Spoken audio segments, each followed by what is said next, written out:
آخری ٹائم میں تو ہر بندہ دوسرے کو بھول جاتا ہے، ایسے ہی ہے، آخری وقت ہو نا بندے پہ تو علماء نے لکھا ہے کہ اس کو یہ نہ کہا کرو کہ کلمہ پڑھ، بلکہ اس کی چار پائی کے پاس بیٹھ کے تم خود کلمہ پڑھو اونچی آواز سے، ہو سکتا ہے کہ اس کے کانوں میں آواز پہنچے اور اس کی زبان پہ اللہ کلمہ جاری کر دے۔ اوتھے سی پڑھ دے کوئی نہیں تو منجی چوک کے او شور پایا ہو کلمہ شہادت، بھئی اے دا اس میت نو کی فائدہ میں سمجھاؤ کی لوجک یہ دے چھے؟ بھئی جب موت، جس نے موت کے وقت کہہ دیا نا لا الہ الا اللہ محمد الرسول اللہ، میرے اور آپ کے نبی کا فرمان ہے من کان آخر کلامہ لا الہ الا اللہ دخل الجنہ، جس کا آخری بول کلمہ ہوگا جنت میں جانے سے اسے کوئی نہیں روک سکتا۔ آخری ٹائم ہو اسے یہ نہ کہو کہ کلمہ پڑھ، اس کے پاس بیٹھ کے خود کلمہ پڑھو تاکہ اس کی زبان پہ بھی اللہ جاری کر دے، یا اسے ہوش آئے تو وہ دیکھے یہ کیا پڑھ رہے ہیں، وہ بھی تمہیں دیکھ کے ایسے پڑھنے لگ جائے۔ آخری وقت ہے میرے آقا علیہ السلام کا حضرت اسرائیل آئے، روح مبارک وجود اقدس سے قبض کی جا رہی ہے۔ حضرت اسرائیل سے آقا نے فرمایا اسرائیل مجھے بہت تکلیف ہو رہی ہے۔ اسرائیل نے کہا یا رسول اللہ صلی اللہ علیہ وآلہ وسلم میرا تو تکلیف دینے کا ارادہ نہیں، آپ کو کون تکلیف دے سکتا ہے؟ میرے آقا نے رو کے فرمایا اسرائیل مجھے یہ بتلا جب میرے امتی کی روح قبض کرتا ہے تو اس وقت اس کو کتنی تکلیف ہوتی ہے؟ حضرت اسرائیل نے مثال سے بات کی کہ آقا ایک باریک دوپٹہ ہو، ایک خاردار لکڑی ہو، اس کانٹوں والی لکڑی پہ باریک مخمل کا دوپٹہ پھینک کے اسے کھینچ لیا جائے، جیسے وہ دوپٹہ تار ہو جاتا ہے، ایسے مرنے والے کے وجود سے جب روح نکالی جاتی ہے اس کے وجود کے 360 اعضاء بھی ایسے ہی ٹوٹ جاتے ہیں۔ میرے آقا نے اتنی بات سنی ہے، آخری لمحات میں بھی میرے نبی کی آنکھوں سے آنسو چھلک پڑے ہیں۔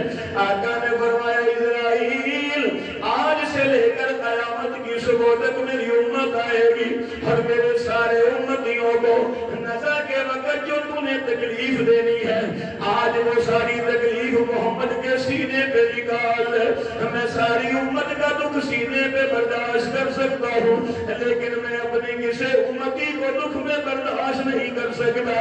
ارے جو آخری دنیا کے آخری لمحات میں بھی اپنی امت کو فراموش نہ کرے، بھلائے نہ، اسے میرا اور آپ کا نبی کہتے ہیں، اور میرا نبی عرش پہ آ کر بھی امت کو نہیں بھلا رہا، میرا نبی تو اس وقت بھی امت کو یاد کر رہا ہے۔ حضرت عائشہ رضی اللہ تعالیٰ عنہ ایک دن حضور سے کہتی ہیں آقا حضرت میرے لیے دعا فرمائیں کہ اللہ میری بخشش فرما دے۔ حضور نے کہا کہ اللہ میری عائشہ کی بخشش فرما دے۔ حضور کی زبان سے جملہ نکلا، حضرت عائشہ زمین پہ خوشی سے لیٹنے لگ گئی۔ آقا نے فرمایا عائشہ کیا ہوا ہے؟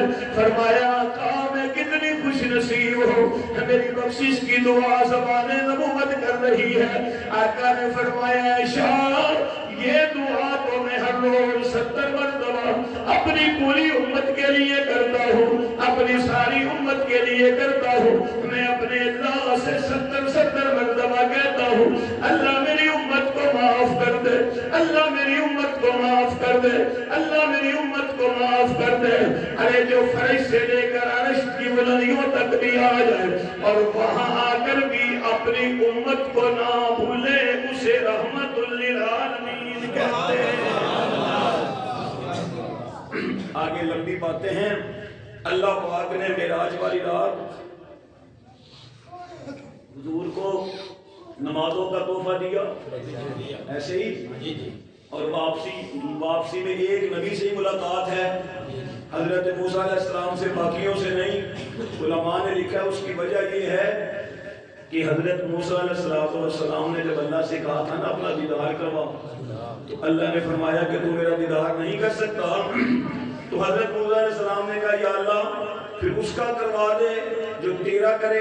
فرمایا بھی ہوگا تو یا اللہ پھر اس وقت بھی کروا دینا جب تیرا دیدار کر کے وہ آ رہا ہو، تاکہ میں اسے تو دیکھ لوں جو تجھے دیکھ کے آیا ہو۔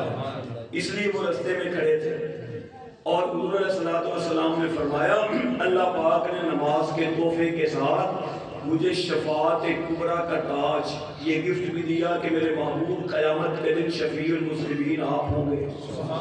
اور اللہ پاک نے قرآن مجید کی یہ سورہ بقرہ کی آخری آیات ہے نا، یہ جو ہم میت کو دفن کرنے کے بعد میت کے پاؤں کی طرف کھڑے ہو کے پڑھتے ہیں آمن الرسول سے، یہ دونوں آیات بھی اللہ پاک نے معراج والی رات عرش معلیٰ پہ اپنے نبی کو بلا کر وہاں پہ تحفہ عطا فرمایا ہے۔